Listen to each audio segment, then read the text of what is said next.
오늘 말씀 전합니다. 오직 예수 7번째죠. 요한복음 8장 1절로 11절까지의 본문을 중심으로 예수가 땅에 쓴 글씨, 이런 제목으로 말씀을 전합니다. 여러분 너무 잘 아시죠?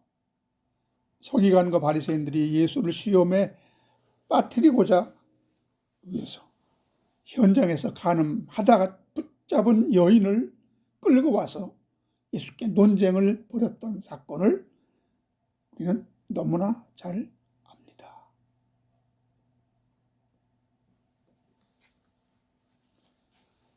오늘 이 본문 요한복음 8장 1절로 11절의 말씀을 요약해 보면은 예수는 감람산으로 가시다가 아침에 다시 성전으로 들어오셨습니다. 백성들이 다 나올 때 저희들이 예수님이 앉아서 저희를 가르치십니다. 이때 서기관과 바리새인들이 간음 중에 잡힌 여자를 끌고 와서 가운데 세우고 예수께 말하되, 선생이여, 이 여자가 간음하다가 현장에서 잡혔는데 모세는 율법에 이러한 여자를 돌로 치라 명하였거니와 선생은 어떻게 말하겠나이까? 저희가 이렇게 말하면 고소할 조건을 얻고자 하여 예수를 시험함일러라고 말씀하고 있습니다. 이때 첫 번째 예수께서 몸을 굽히사 손가락으로 땅에 쓰시니 저희가 묻기를 마지 아니하였다라고 합니다.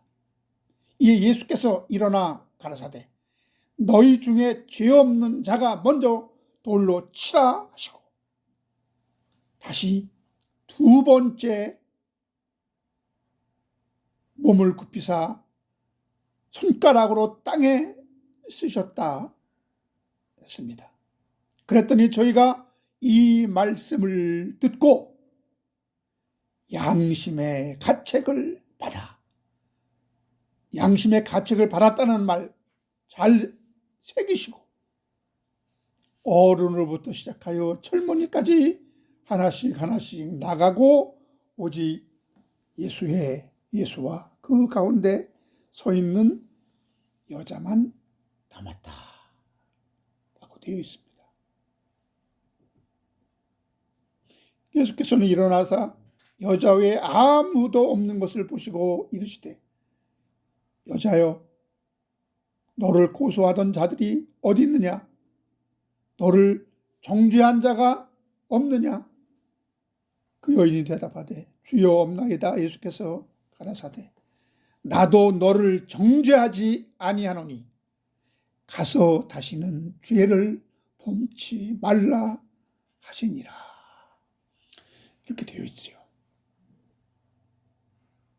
이 말씀은 간음하다가 들려온 한 여인에게 예수께서는 아주 지혜롭게 그리고 자비를 베푸신 유명한 이야기입니다. 이것이 우리에게 주는 그 교훈이 뭡니까? 우리에게 무엇을 말씀하고자 하는 것입니까? 그 예수님이 그 땅에 무엇을 썼길래, 뭐라고 썼길래 그 사람들이 달겨들던 그 사람들이 양심의 가책을 받았다고 했습니다. 그래서 어른으로부터 시작해서 젊은 아이까지 다 하나씩 떠나갔다고 했습니다. 이때는 대제사장과 서기관들과 바리새인들은 어찌하든지 예수를 십자가에 못 박으려고 애를 쓴 때였습니다. 이미 우리가 아는 대로 대제사장 가야바는 한 사람이 죽어서 온 백성이 편할 수만 있다면 죽는 것이 더 낫지 않겠느냐 하면서 소리를 쳤어요. 예수님을 십자가에 못 박으려고 의도하고 있음을 우리가 잘 압니다.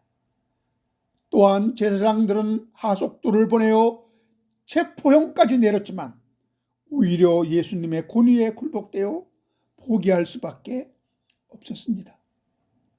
이제 그들은 이러한 방법으로는 예수를 체포할 수 없음을 생각하고 하나의 계략을 꾸민 것입니다.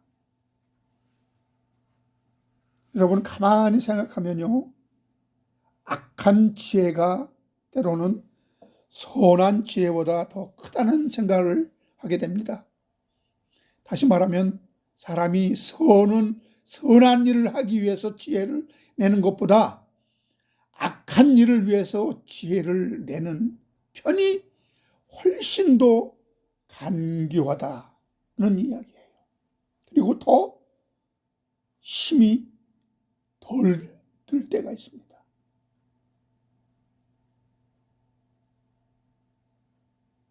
예수님께서는 지혜는 뱀같이 하라고 말씀하신 적이 있죠.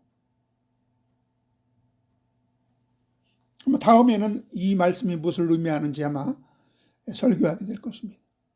오늘 본문은 예수님을 함정에 빠뜨리기 위해서 아주 묘한 사건을 가지고 나타난 것입니다. 누구의 발상인지는 모르지만 머리가 잘 돌아가는 사람의 아주 나쁜 지혜임에 틀림없습니다. 그들이 들고 온 문제는 가늠하다 붙들린 한 여자를 끌고 예수님께 와서 논쟁을 벌일 줄을 누가 알았겠습니까? 그것도 모세의 율법을 들이대면서 말입니다. 모세는 율법에 이러한 여자를 돌로 치라 명하였거니와 선생은 어떻게 말하겠나이까? 요한복음 8장 5절에 이렇게 말하고 있습니다. 예수님을 지금 시험하라는 것이죠. 이 질문의 의도는 예수님을 울무에 매여서 함정에 빠뜨리려는 나쁜 마음을 가지고 온 것입니다. 간음하는 죄로서 간음에는 두 가지의 개념이 있는데, 하나는 남편이 있는 여자가 다른 남자와 부적절한 관계를 맺는 것이요, 또 하나는 몸을 파는 창녀입니다. 여러분, 이스라엘 사람들은 창녀를 절대로 용납하지 않았죠. 그래서 창녀는 끌어내어 돌로 쳐 죽이는 것이 그들의 율법이었습니다. 간음한 자는 증거가 확실하고 증인이 2명 이상이면 그들의 법대로 처단하게 되어 있었습니다. 레위기 20장 10절에 보면은 간음하는 여자는 끌어내어 돌로 쳐 죽이라고 기록되어 있습니다. 여러분, 법이 이러하다면 자기들이 그렇게 하면 되는 겁니다. 왜 예수께 끌고 와서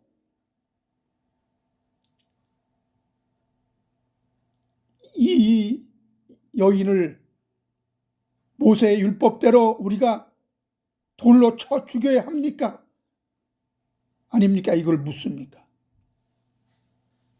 논쟁거리를 만들고 예수를 아주 난처한 입장에 처하게 하려고 하는 의도가 분명하죠. 이제 다시 본문으로 돌아가서 간음하던 여자가 현장에서 붙잡혀 예수님 앞까지 끌려갔습니다. 여러분, 생각해 보세요. 상상하기로는 아마도 옷은 거의 다 찢겨졌을 것이고 머리채가 잡혀서 머리채는 다 헝클어졌을 것이고 질질 끌고 왔을 것이 분명합니다. 이런 여자를 많은 사람들 가운데 세워놓고 예수님께 지금 묻고 있는 겁니다. 모세는 이런 여자를 돌로 치라 했는데 선생은 어떻게 하겠습니까? 어찌 생각하면 간단한 문제인 것 같아요. 그냥 성경대로 하라고 하면 되는 문제입니다. 근데 사실은 상당히 골치 아픈 문제입니다. 그들의 법이 돌로 치라 했으면 돌로 치면 되는 일을 예수께 가지고 올 필요가 무엇이 있었겠습니까? 처음에 밝혔듯이 이 일은 예수를 함정에 빠뜨리기 위한 그들의 술책임에 분명합니다. 가령 모세의 율법대로 돌로 치라 하면 제사장과 바리새인들은 두 가지 덕을 보려고 했던 것 같습니다. 그중 하나는 예수님의 별명이 죄인의 친구입니다. 저들은 비웃는 뜻으로 죄인의 친구라고 말했지만 사실상 죄인의 친구란 존경이 가는 별명이죠. 왜냐하면 긍휼과 자비가 풍성한 분으로서 예수님은 죄인을 사랑하고 불쌍히 여기시고 돌보신다는 소문이 널리 퍼져 있었습니다. 그래서 많은 사람들이 그를 따랐던 겁니다. 예수님은 이미 사랑의 주요 용서의 주로서 병든 자를 고쳐주시고 배고픈 자를 먹여주며 막달라 마리아와 같은 그러한 창녀와 가늠한 여자를 불쌍히 여기시고 세리와 함께 음식을 나누어 함께 식사를 함께하는 그러한 분으로 그 당시 대단한 인기를 끌고 존경의 대상이 되었던 것이 분명합니다. 예나 지금이나 여러분, 도도하고 교만한 사람보다는 누구와도 친구가 될 수 있는 사람이 많은 사람의 인기를 얻는 법입니다. 예수님은 지금 많은 사람들로부터 존경을 받고 있었음을 바리새인들도 분명히 알고 있었겠죠. 오히려 인기가 날이 갈수록 예수님께로 쏠리고 있음을 두려워하여 그 명성을 땅에 떨어뜨리기 위해 수단으로 지금 가늠한 여인을 데리고 온 것입니다.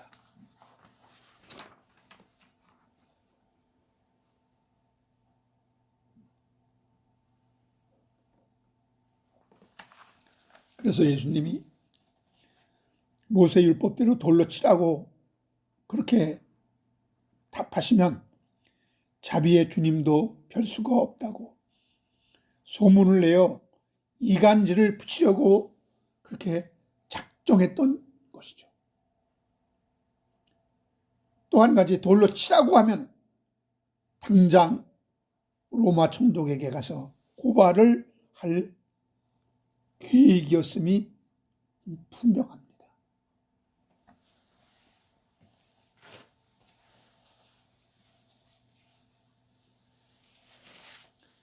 왜냐하면 그 당시 이스라엘은 로마 속국으로 로마 정부 하에 있었죠. 그래서 여러분, 로마는 이스라엘을 지배할 때 거의 모든 법을 그들 자유에 맡겨서 스스로 이스라엘의 법대로 처리하게 했습니다. 그러나 사형 집행만은 반드시 로마법에 준하도록 규제를 가했던 것을 우리가 압니다. 그래서 예수를 십자가에 못 박을 때도 사형 집행은 그렇게도 빌라도에게 넘겨서 재판을 했던 것을 우리가 알고 있잖아요. 그러므로 여러분, 사형 집행만은 이스라엘 사람들의 마음대로 할 수 없게 법을 만들었으므로 돌로 쳐 죽이면 로마법에 위배되는 것입니다. 그들은 예수가 돌로 쳐 죽이라고 해서 우리는 죽였으니 예수가 로마법을 어겼다고 로마 정부에 고발을 해서 예수를 체포하려고 하는 계략을 꾸몄음이 분명합니다. 그러나 만약 반대로 돌로 치지 말라고 대답하면 어떤 반응을 보였겠습니까? 예수는 모세의 율법을 거역하는 자, 즉 반율법주의자라고 소문을 내는 것입니다. 결국 여러분, 이 문제는 이래도 걸리고 저래도 걸리는 함정이 있습니다. 정말 풀기 어려운 난제 중에 난제인 것이죠.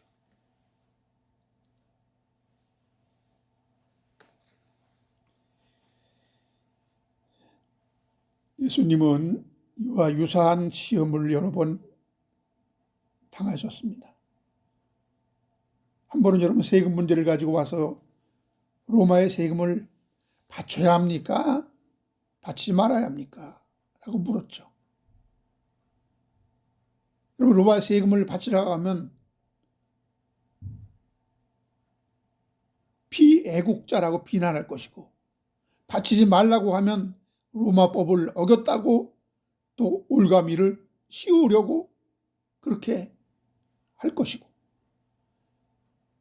이런 난제를 만든 사람은 틀림없이 마귀의 후손으로 나쁜 지혜의 귀신이라고 생각됩니다.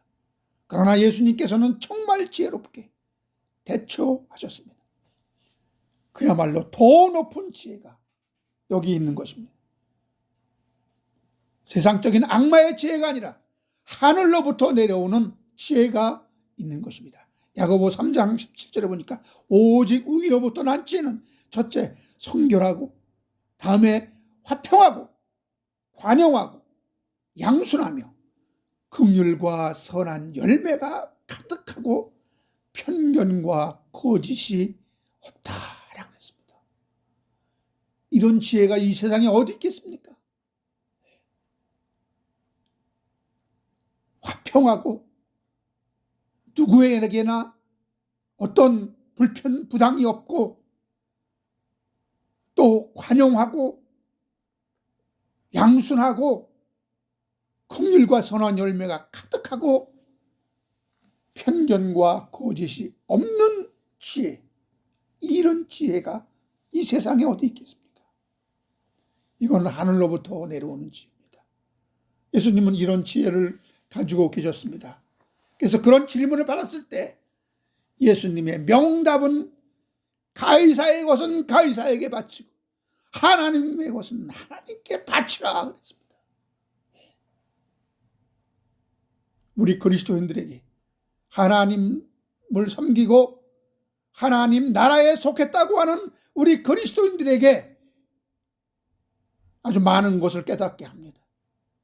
우리는 하나님 나라에 속해 있기 때문에 이 세상 정부를 전혀 무시하라는 그러한 의미가 아닙니다. 무정부주의자가 되라는 말이 아닙니다. 분명히 예수님은 가이사에게 바칠 것이 있다 그랬어요. 가이사에게 바칠 것은 가이사에게 바치고 하나님의 것은 하나님께 바치면 된다.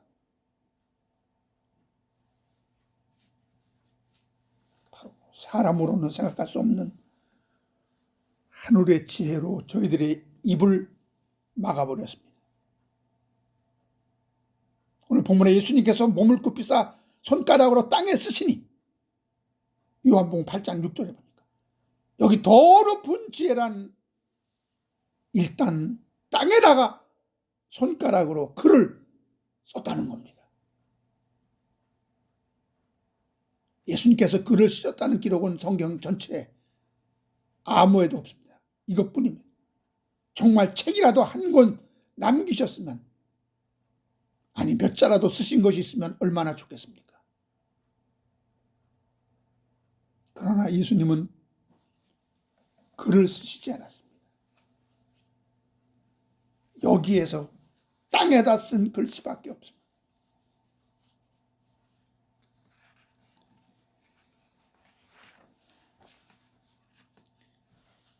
여기 여러분 생생한 현장, 막 논쟁이 치열해지고 말의 공격의 수위가 올라갈 무렵에 땅에다 뭔가 글을 쓰셨다는 것이 신의 한 수인 것입니다.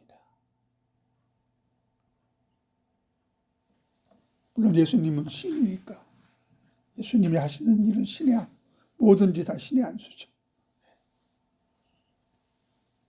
그러나 무슨 글을 썼는지 아무도 모릅니다. 단지 여기서 분명한 것은 글을 씀으로써 시간을 벌었다는 겁니다. 사람이 감정이 격할 때 10가지만 세어라. 이런 말이 있어요.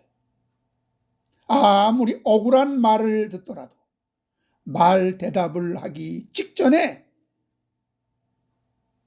침이라도 한번 삼키고 대답하면 조금은 여유를 갖게 된다는 말입니다.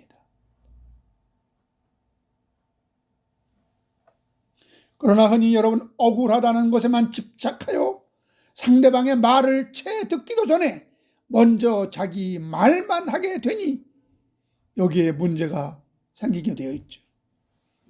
잠언에서도 남의 말을 다 듣기 전에 대답하는 사람은 어리석은 사람이라고 경고하고 있습니다. 잠언 18장 13절. 남이 하는 이야기는 다 듣고 10가지는 세지 못하더라도 일단 숨을 크게 쉬고 그리고 말해야 합니다. 여러분, 우리는 믿는 성도들은 먼저 기도하고 말하게 되면 매번 즉흥적으로 대답하다가 저지르는 실수는 사전에 예방할 수 있는 것입니다. 예수님은 지금 어려운 상황에서 먼저 땅에다가 글을 쓰심으로 시간을 벌고 계셨습니다. 그래서 지금 흥분해 있는 군중들의 감정을 진정시키는 결과를 가져왔다는 것입니다. 그러면 땅에 쓰신 것이 왜 지혜일까요? 여러분, 지도자 모세를 한번 생각해 보자고요. 모세가 젊은 시절에 애굽 사람을 때려 죽이는 실수를 범했습니다. 1분만 더 생각했더라면 사정은 달라졌을 것입니다. 여러분, 한번 생각해 보면 그를 죽였다고 나라가 독립이 됩니까? 크게 무슨 상황이 바뀌었습니까? 결국 살인하고 모세 자신의 처지만 어렵게 만든 것입니다. 그를 죽인 다음에 어떻게 하겠다는 생각은 전혀 없이 앞뒤를 돌아보지 않고 순간적인 격함으로 그는 살인자가 된 것입니다. 모세는 이런 실수를 한 번에 그친 것이 아니라 여러 번 저지릅니다.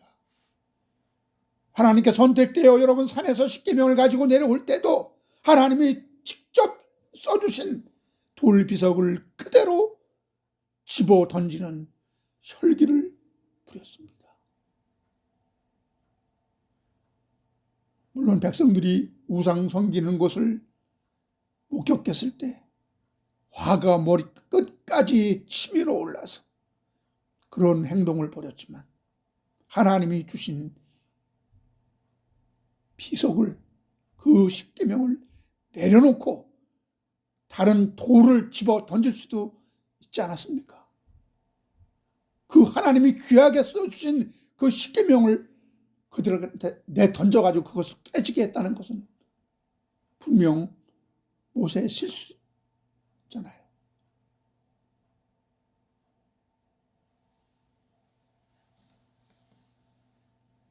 이런 화가 불같이 일어날 때 낙서라도 한번 해서 시간을 벌고 보면 흥분과 혈기는 다소 누그러질 때가 있습니다. 우리 생활에서도 아주 중대한 일을 결정해야 할 때 흥분되어서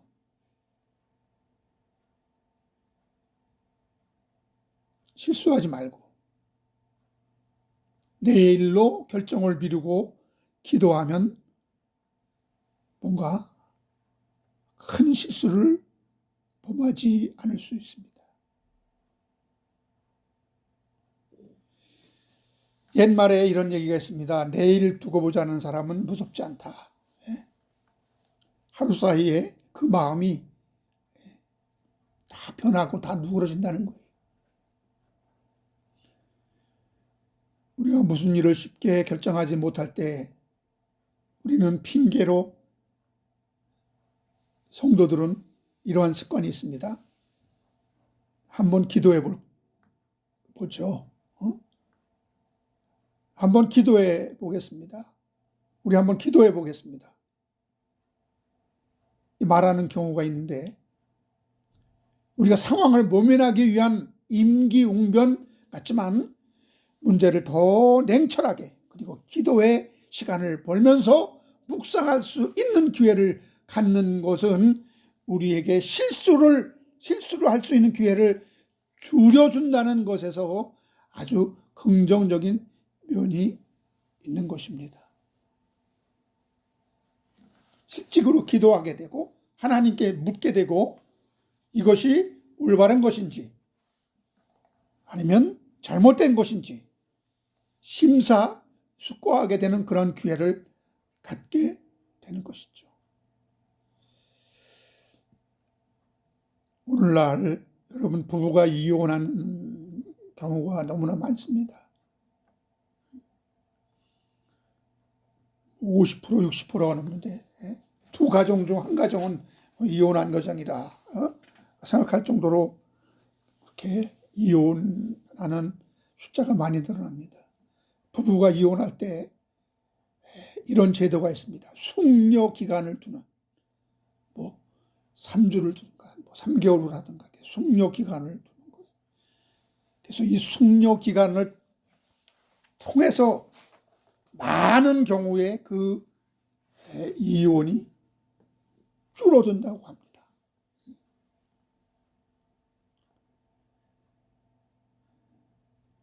사실 거의 모두가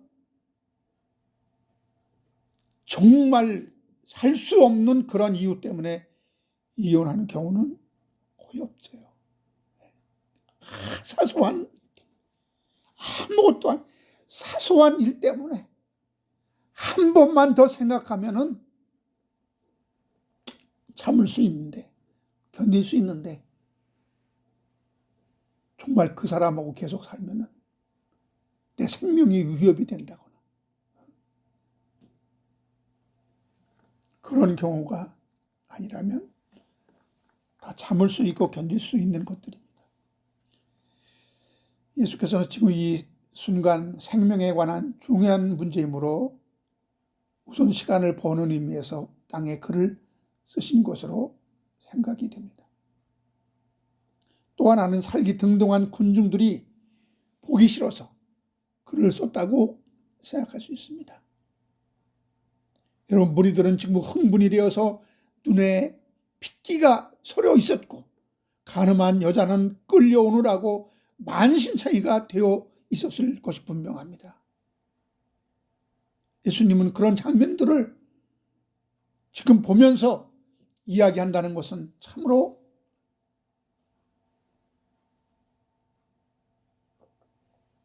난처한 입장에 처한 거죠.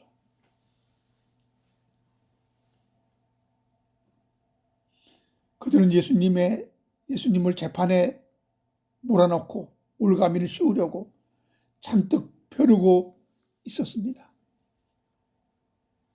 그들을 마주 대하는 예수님의 그 입장은 얼마나 민망했을 것이 분명하죠. 여러분, 악한 사람을 마주보고 1대1로 대항하면 내가 더 악해지는 경우가 많습니다. 가능하면 그런 상황을 피하는 것이 지혜입니다. 그 전에도 예수님을 붙잡으려고 많은 사람들이 왔을 때 예수님은 맞서지 않고 그냥 거기를 지나갔다 그랬어요. 피했다는 겁니다.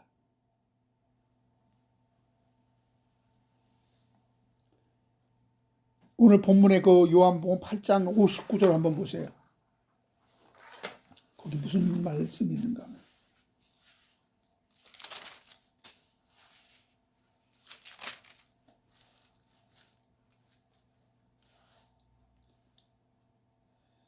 그들이 돌을 들어 치려하거늘 예수께서 숨어 성전에서 나가시니라 그랬어요. 도망갔다는 얘기입니다.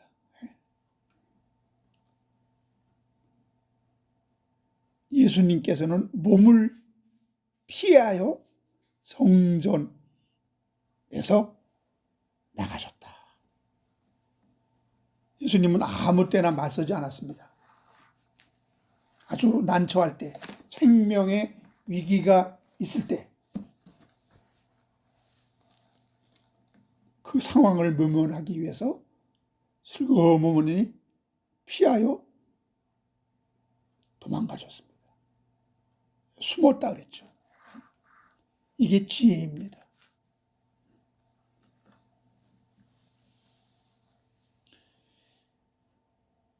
한 가지 더 글을 쓰신 의미를 찾아보면 맨투맨 작전이었다는 것입니다. 군중 심리는 아주 무섭습니다. 오늘 우리도 예수님께서 땅에 글을 쓰시자 무엇을 썼나 하고 호기심에서 들여다보게 됩니다.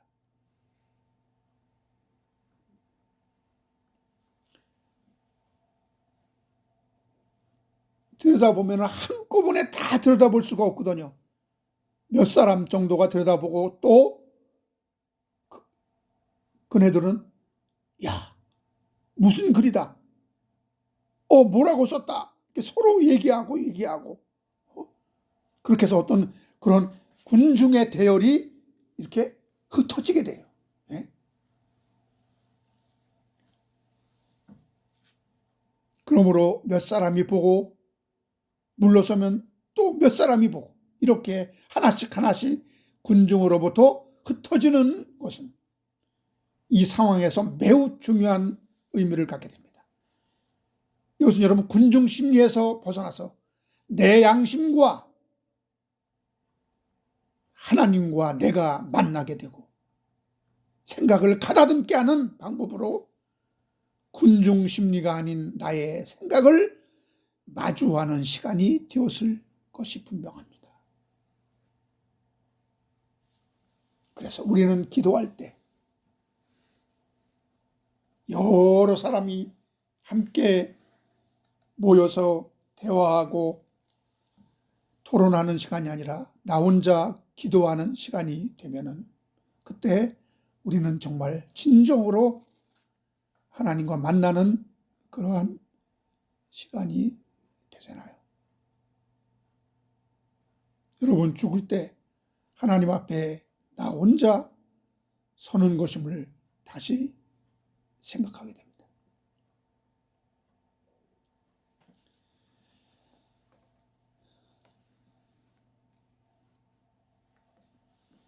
자, 그런데 더 중요한 것은 예수님께서 글을 쓰셨는데 그 내용이 무엇인가 많은 사람들이 아주 궁금해하는 것이죠. 많은 사람들이 여러분 생각해 보지 않았습니까? 어떤 사람들은 죄 없는 자가 돌로 치라 그런 내용이었을 거다. 근데 그 얘기를 했는데 그 얘기를 또 글로 쓸 필요가 있었겠어요? 또 어떤 사람은 아마 십계명이 아니었을까 이렇게 추리해 봅니다. 왜냐하면 구약시대에 하나님께서 직접 글을 써준 것이 십계명이었잖아요. 그것이 십계명이었다. 그래서 그런 생각을 했을 겁니다. 일리는 있지만 여러분 저들이 다 알고 있는 그 십계명을 보면서 그런 반응을 보였다는 것은 좀처럼 납득이 안 되죠. 십계명을 읽으면서 양심의 가책을 받고 어른들로부터 다 떠나갔다. 거기 쓴 글은 누구나 봐도 우리가 지금 저 여인을 고소하는 것 자체가 오불성설이요, 말이 안 된다고 느끼게 했던 그런 치명적인 반응을 보이게 한 글이었다는 거예요. 쇼킹한 내용이었다는 거예요. 일반적인 것이 아니라 저들을 신랄하게 고발하고 폭로하는 글이었다는 것을 우리는 미루어 짐작할 수가 있습니다. 무엇일까요? 그러면 무슨 내용일까요?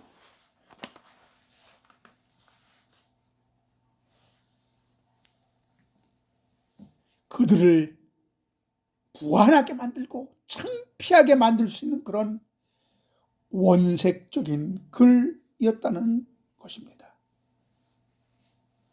여기서 글을 쓰다라는 말의 원어를 보면 카테그라펜으로 대항해서 썼다는 뜻입니다.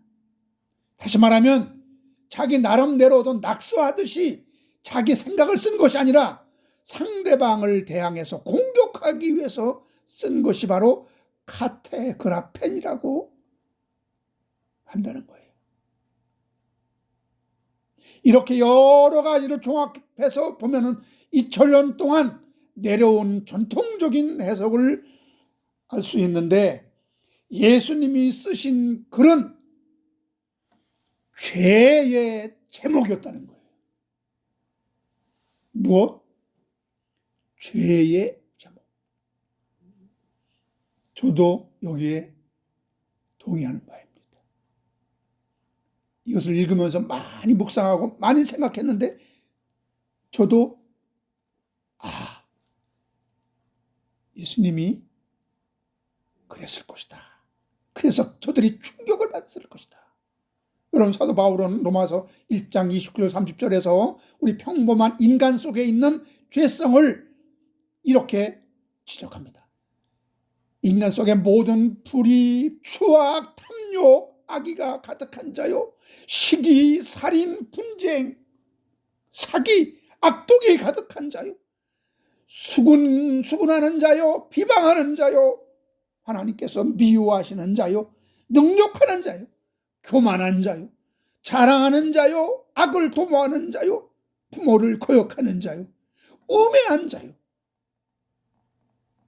배약하는 자요, 무정한 자요, 무자비한 자다. 너희들이 이러한 자다. 이러한 인간이, 이러한 것들이 너희들 속에, 마음속에 지금 도사리고 있는 것이다. 이런 너희가, 진정 이런 너희가, 너희 자신들이 이러한 사실을 안다면 저 여인을, 너희가 그렇지 않다면 저 여인을 정죄하라, 돌로 치라, 그렇게 말했다는 겁니다. 로마서 1장 32절에 그들이 이 같은 일을 행하는 자는 사형에 해당한다고 하나님께서 정하심을 알고도 자기들만 행할 뿐 아니라 또한 그런 일을 행하는 자들을 옳다 하느니라.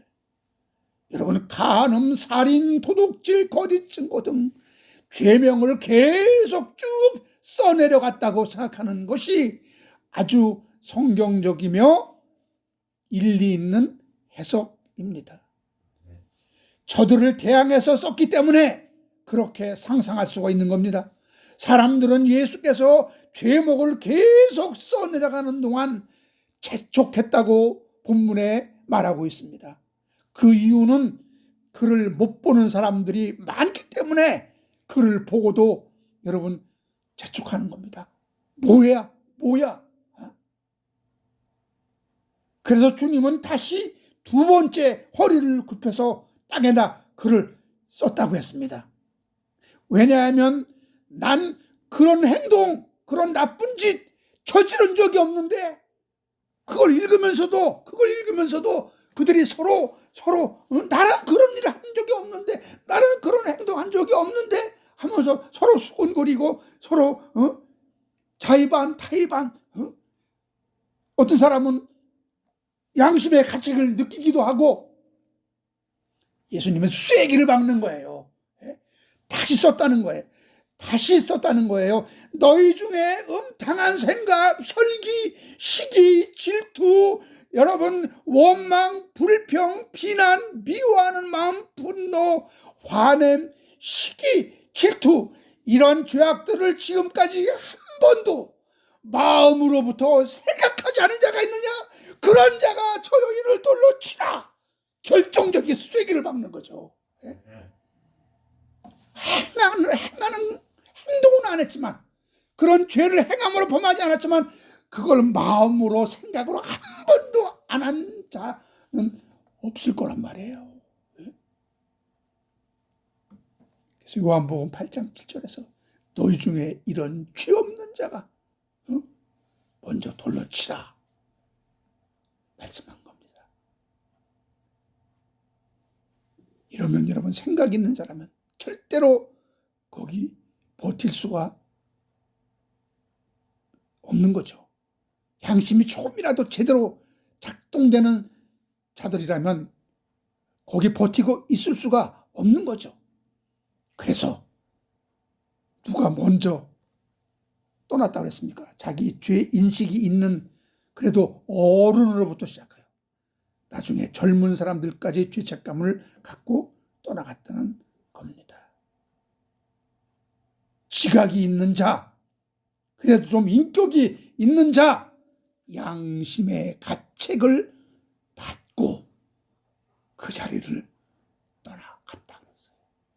여러분, 양심이 있는 자들이 자기 어떤 사상에 취하면, 자기 착각에 빠지면 이런 일을 서슴지 않고 범하게 되는 겁니다.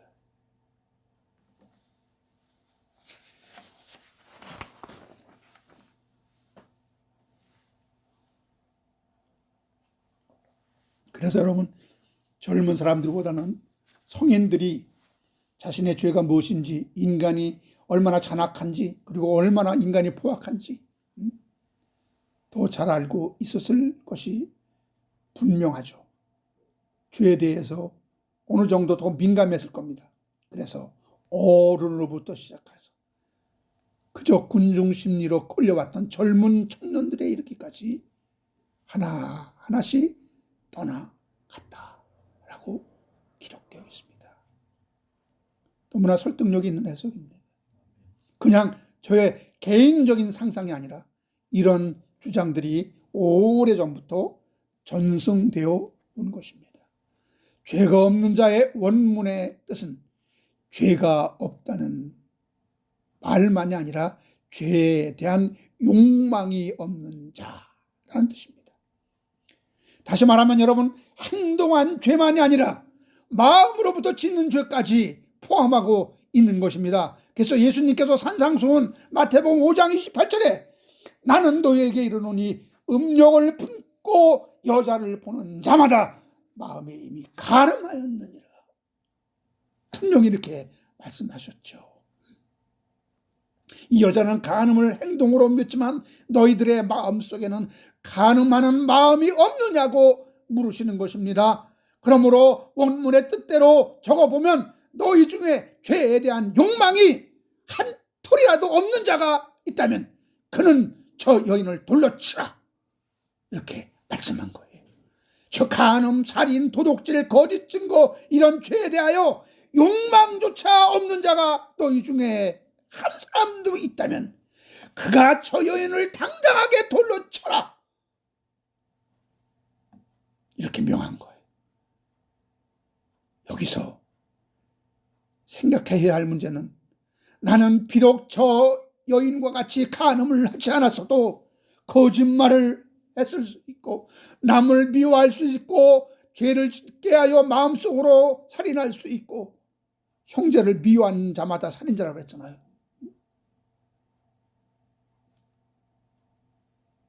그러므로 나도 저 여인과 똑같은 죄는 아니지만 다른 의미에서 죄인이므로 누구든지 돌을 던질 수가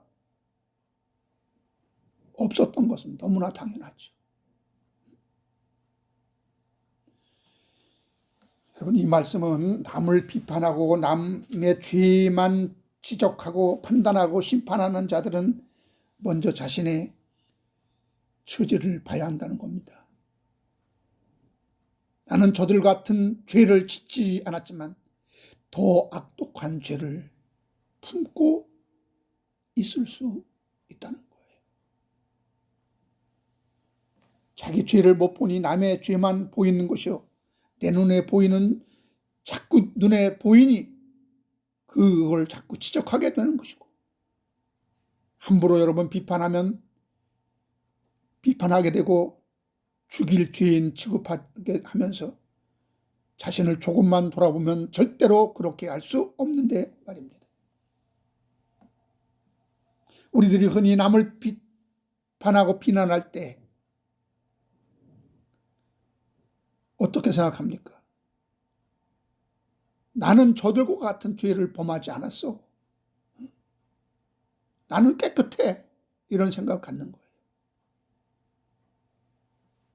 그 죄가 나에게 없다는 것으로 우리는 교만하게 되어 함부로 심판하고 정죄하게 되는 것입니다.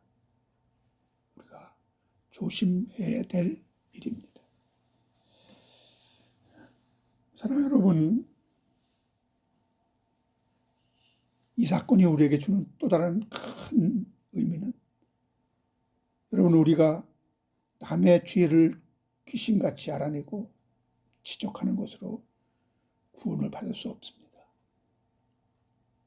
다른 사람이 어떤 잘못을 저지르고 있는 것을 고발하고 지적하는 것으로 어떤 상급도 없습니다. 중요한 것은 내가 죄인인 것을 알고 회개하는 자만이 주님 앞에 남아있게 되고 다시는 죄를 짓지 않으려는 자들이 주님의 사랑과 관심을 받고 주님의 사랑을 입게 된다는 사실입니다. 예수님 곁에 누가 남아있었습니까? 남의 죄를 지적하고 심판하고 현장에서 죄를 졌다고 잡아 끌고 온 그 자들 다 떠나갔지 않습니까? 그들은 자신 속에 있는 죄를 못 본 거예요. 자신 속에 있는 죄. 그러나 비록 현장에서 그 많은 죄를 짓다가 붙들려서 그 비참하게, 얼마나 창피하겠습니까? 끌려왔지만 예수님 앞에 그는 용서받고 죄사함 받고 나도 너를 정죄하지 않겠다. 이렇게 주님의 은총을 받게 되잖아요. 내 죄를 들킨 자가. 오늘 말씀에 결론을 맺습니다. 여기 죄 없는 자가 먼저 돌을 던지라고 한 또 하나의 깊은 뜻은 남의 티를 보기에 앞서 내 눈에 들보를 빼라는 거였죠. 자신을 먼저 돌아보라는 것입니다. 돌을 던지기 전에 내 죄를 먼저 살피라는 주님의 뜻입니다. 주님을 떠나간 고발하던 자들은 인간의 체면, 염치, 그리고 창피함은 알고 있었지만 진정한 죄를 그들은 인정하지 않았습니다.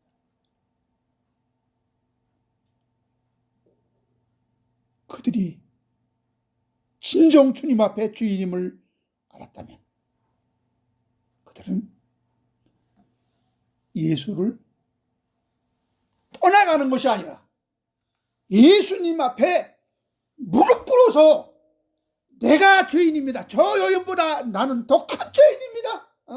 나는 더 많은 죄를 졌습니다. 하고 예수님 앞에 무릎 꿇고 실컷 회개하고 용서를 구해야 거기서 죄사함 받는 거죠. 용서받는 거죠. 그러나 그렇게 못했잖아요. 그는 창피함은 알았지만 인간의 체면은 얼마나 부끄러운 것인지 알았지만 자기 속에 있는 그 죄는 인정하지 못했던 것입니다. 한번 생각해 보세요, 여러분. 대개 남의 허물을 많이 말하고 다니는 사람은 자기 반성에 게으른 사람 가능성이 큽니다. 자기 반성을 많이 하고 나면 사실은 아무 할 말이 없게 돼요. 누구도 정죄할 수가 없게 되는 것입니다. 왜죠? 모두가 다 나보다 낫고, 생각해보면 내가 제일 큰 죄인이거든요. 여기서 죄인을 용서하는 주님을 여러분 보게 됩니다. 여기서 우리는 어떤 예수님을 우리는 만나게 되고 어떤 예수님을 보게 되느냐 이거예요. 죄인을 용서하는 그 끔찍한 돌로 쳐 죽여야 할 그러한 그 죄를 지은 그 여인을 끌어안고 나도 너를 정죄하지 않겠다라고 하는 여러분 이런 주님을 우리는 여기서 발견하는 거예요.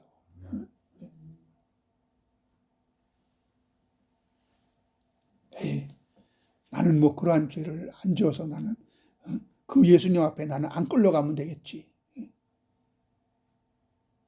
천만의 말씀이에요.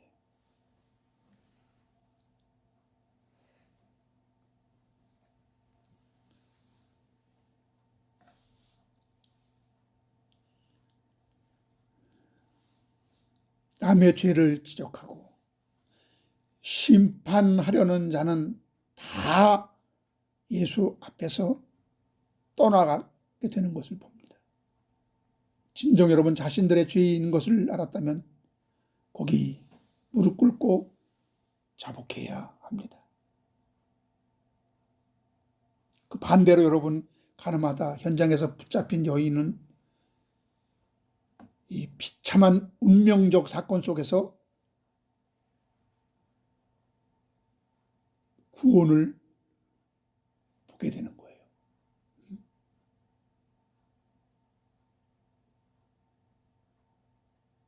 개별적으로 나의 죄가 까발려지고 폭로되어야 우리는 개인적으로 주님 앞에 홀로 서게 됩니다. 거기 현장에서 죄를 짓다 잡혀온 그 여인만 주님을 마주하게 되잖아요. 그는 자신이 죄를 지었음을 부인하지 않고 인정했습니다. 내가 죄인임을 시인하는 자가 결국 주님을 만나게 된다는 것입니다. 그리고 죄사함을 받는 은혜를 입게 되는 것입니다.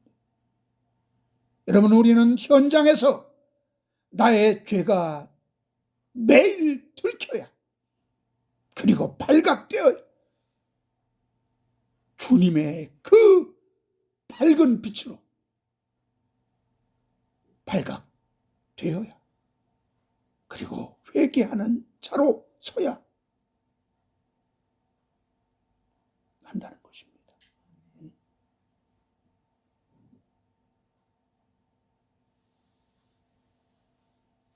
그러나 주님은 그 여인의 죄를 용서하시지만 이것이 죄를 방임하거나 죄를 조장하는 것이 아님을 예수님은 주지시키십니다. 여러분 에덴 동산에서도 하나님은 아담과 하와가 죄를 짓는 것을 어쩔 수 없이 허용하셨단 말이에요. 그런데 죄를 방임하거나 죄를 조장하시지 않았다. 죄를 징벌하고 죄를 심판하고 명확하잖아요. 주님은 인간의 한계를 잘 아시기 때문에 죄를 허용하시고 그리고 용서하십니다. 그러나 이것이 죄를 조장하거나 죄를 짓도록 어떤 유도하거나 장려하거나 권장하는 것이 아니라는 것을 우리는 다시 한번 새겨야 합니다. 우리는 이것을 자칫 오해하면 우리는 어쩔 수 없는 죄인, 우리는 어쩔 수 없이 죄를 지을 수밖에 없는 그러한 인간이라는 이 인식 자체가 나는 그냥 죄를 지어도 하나님 어떻게 할 수가 없어. 그렇게 어떤 자기 방임으로 나가라는 그런 의미로 이해하고 해석하고 그렇게 나가는 자들이 많이 있어요. 그 해석을 잘못해가지고. 여러분, 나의 죄 때문에 주님을 만나게 되었다면 이제 다시는 그런 죄를 반복적으로 짓지 않도록 노력하는 저와 여러분이 되시기를 간절히 소망합니다. 요한복음 오늘 본문 8장 11절 읽고 마치겠습니다.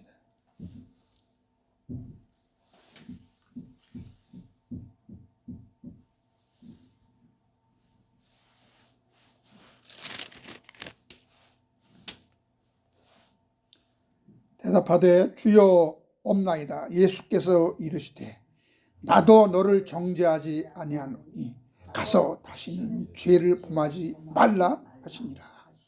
예수님은 그를 용서하셨습니다. 그를 정죄하지 않았습니다. 그런데 다시는 죄를 범지 말라.